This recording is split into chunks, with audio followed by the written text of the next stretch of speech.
লক্ষ্মীপুর পিডিবির নির্বাহী প্রকৌশলী নুরুল আমিনের বিরুদ্ধে দুর্নীতি ও ঘুষ বাণিজ্যের অভিযোগ উঠেছে।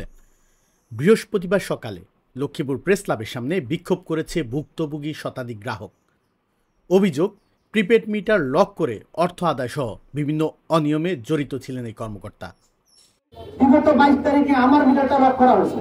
এভাবে আমি যখন অফিসে গেলাম যে আমার মিটারটা লক, বললো যে আমরা খুলে দিচ্ছি, আমি রিসার্চ করেন।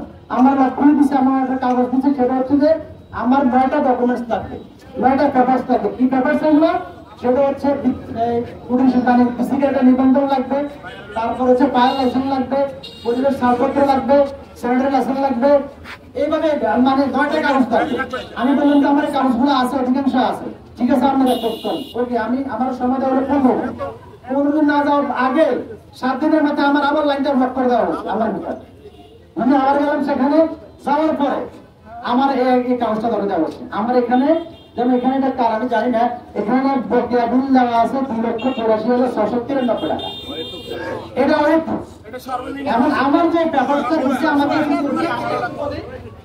যে পেপারটা দেওয়া হয়েছে দ্বিতীয়বার, সেখানে 78,000 টাকা আমার বকেয়া।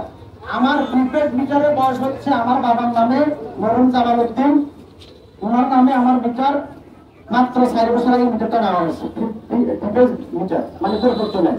সেখানে আমি টাকা রিসার্চ করেছি, আমি খরচ করেছি, রাষ্ট্র কার্ডে নিয়ে গেছি 50%। এখন আমার প্রশ্ন হলো, আমি 78,000 টাকা কিভাবে জানা?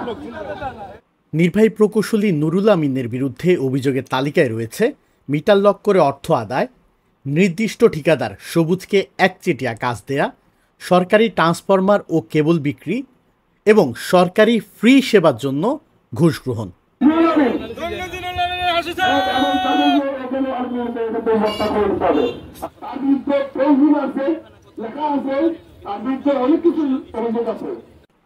বিক্ষোভকারীরা জানান, নির্বাহী প্রকৌশলীর অপসারণ সহ দৃষ্টান্তমূলক শাস্তি না দেওয়া পর্যন্ত আন্দোলন চালিয়ে যাবেন তারা।